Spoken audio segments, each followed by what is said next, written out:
हरियाणा के कृषि मंत्री जेपी दलाल ने हरियाणा की मंडियों में फसल खरीद को लेकर कहा है कि 1 अक्टूबर से मंडियों में फसल की खरीद शुरू कर दी जाएगी, जिसकी तैयारियां शुरू कर दी गई है। साथ ही उन्होंने अधिकारियों को साफ तौर पर कहा है कि किसी भी जायज काम के लिए आम जनता को परेशान न किया जाए। अगर ऐसा किया जाता है तो अधिकारियों के खिलाफ कार्रवाई की जाएगी। वहीं खाद्य व आपूर्ति विभाग के एक अधिकारी को निलंबित किए जाने के भी आदेश दिए गए हैं। कृषि मंत्री आज नारनौल में जनवरी परिवेदना समिति की मासिक बैठक में आए थे। हरियाणा के कृषि मंत्री जेपी दलाल ने आज नारनौल के पंचायत भवन में जनवरी परिवेदना समिति की मासिक बैठक में भाग लिया। इस बैठक में रखे गए अधिकतर परिवादों को मौके पर ही निपटा दिया गया। जेपी दलाल ने बैठक के बाद पत्रकारों से बातचीत करते हुए साफ तौर पर कहा कि अगर कोई भी अधिकारी जनता के काम को टरकाने का काम करेगा या उन्हें नाजायज परेशान करेगा, ऐसे अधिकारियों के खिलाफ सख्त कार्रवाई की जाएगी।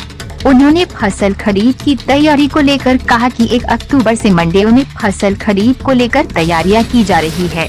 मंडियों में फसल खरीदने, किसानों के बैठने, उनके खाने पीने की व्यवस्था करने के लिए तैयारियां शुरू कर दी गई है। कृषि मंत्री ने कहा कि दक्षिणी हरियाणा में बरसात से यहाँ के किसानों की जो फसल खराब हुई है, उसको लेकर हरियाणा के मुख्यमंत्री ने मुआवजे के लिए गिरदावरी करवाने के आदेश दे दिए हैं, जिस पर काम भी शुरू हो गया है। साथ ही उन्होंने इस बार बाजरे की सरकारी खरीद को लेकर बड़ा बयान दिया है।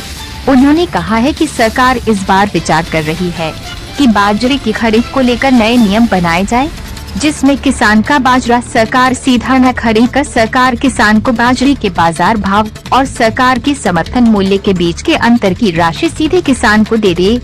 इससे सरकार का वो पैसा भी बचेगा जो बाजरे के रखरखाव पर खर्च करना पड़ता है। हमने फैसला किया था कि 25 तारीख से दूसरी फसलों की 1 तारीख से खरीद की व्यवस्था है और हमारी सारी तैयारी है। किसान को खरीद करके मंडी में ठीक ढंग से उसको बुलाएं, उसको कोई दिक्कत न आने दें, उसके भोजन पानी की व्यवस्था करें, बारदाना तुरंत करें, अनाज उठाने की व्यवस्था करें। और सौभाग्य से किसानों के दम पर इस देश की अर्थव्यवस्था ठीक चल रही है।